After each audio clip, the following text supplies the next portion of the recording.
धर्म और परंपरा आदि पर चर्चा करते हुए अक्सर हम सुनते हैं कि हमारे पितामह या हमारे नाना संस्कृत के विद्वान थे, दिव्यता से मंत्रोच्चार करते थे। हमें ध्यान आता है कि हमने स्वयं दर्जनों लोगों को सोशल मीडिया के मंच पर ऐसा कहते हुए पढ़ा और देखा।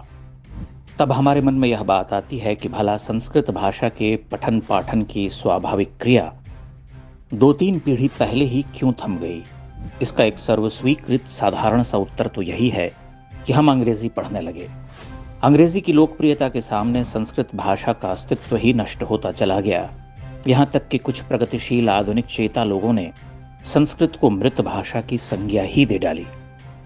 जब उन्होंने संस्कृत को मृत भाषा कहा, तब केवल उसके विकास रुक जाने की घोषणा नहीं की, बल्कि बड़े दर्प से उसकी हजारों वर्ष पुरानी अद्वितीय बौद्धिक संपदा और सतत नवीकरणीय शक्ति को भी सिरे से नकार दिया। Sanskrit is a dead language. हमें ध्यान आता है कि हमारे विद्यालय के दिनों में ही संस्कृत के आचार्यों का सम्मान घटने लगा था। कुछ लोग बहुत सम्मानीय थे, किंतु अधिकांश की पूछ नहीं थी। उसका पहला कारण तो यही था कि हमने अपनी महान भाषा को महत्व देना बंद कर दिया था, या अंग्रेजी की गुलामी ने हमें संस्कृत से विमुख किया। दूसरा कारण स्वयं संस्कृत पढ़ाने वाले शिक्षक थे।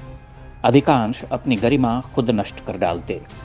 मनुष्य अपने व्यक्तित्व का निर्माण स्वयं करता है, चाहे तो उसे गरियता प्रदान करे, चाहे तो नमूना बनाकर रखे। एक विचित्र हीनता बोध ने हमारा बड़ा हित किया। संस्कृत भाषा हमारे शिक्षण से कटती हटती चली गई। रही सही कसर अगंभीर जोकर जैसे आचार्यों ने पूरी कर डाली। यही गति हिंदी की भी होनी ही थी। माँ दरिद्र होगी तो भला बेटी समृद्धि को कैसे पावेगी। लगभग 40-50 वर्ष का कालखंड इस भाषा के लिए सबसे बुरा था। ये वही कालखंड है जिसे प्रगतिशील लोग गोल्डन नेहरूवियन एरा कहते हैं।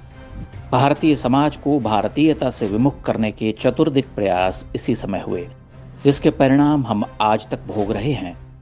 किंतु एक प्रतिगामी समय के बाद आज देखा जाता है कि संस्कृत भाषा को नवजीवन मिल रहा। बड़ी संख्या में लोग इसे पढ़ना चाहते हैं।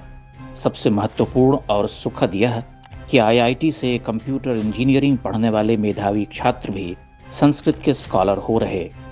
हमारा मानना है कि आज के समय वे इस भाषा के महान सेवक हैं।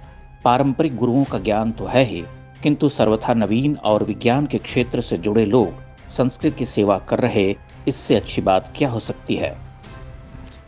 हमें आशा है कि संस्कृत की सलिला नई जलधाराओं के मिलने से रसवंती होगी। लगभग 10,000 वर्ष का सातत्य जो एक समय टूटने का संकेत कर चुका था, बल्कि उसकी तो मृत्यु की ही घोषणा कर दी गई थी, वह फिर से जी उठा है। जयशंकर प्रसाद के शब्दों में कहा जाए तो संकीर्ण कगारों के नीचे शत शत झरने बेमेल चलने लगे हैं, जो अंततः उसी विशाल नदी को स्रोत समृद्धा कर रहे हैं जिसे हम संस्कृत कहते हैं। हमें भय केवल उन लोगों से है जो संस्कृत पढ़ते पढ़ाते हुए कूप मंडूक होने की शिक्षा देते हैं। आप समझ सकते हैं कि हमारा इशारा किस ओर है। साविद्या या विमुक्तये, संस्कृत भाषा से अधिक मुक्त भला कौन सी भाषा है। यह सूक्ति भी संस्कृत भाषा से ही उपजी है, और इस संसार की सबसे उदारमना उदात्त धवल निर्मल सूक्तियों की रचना भी संस्कृत भाषा में ही हुई है।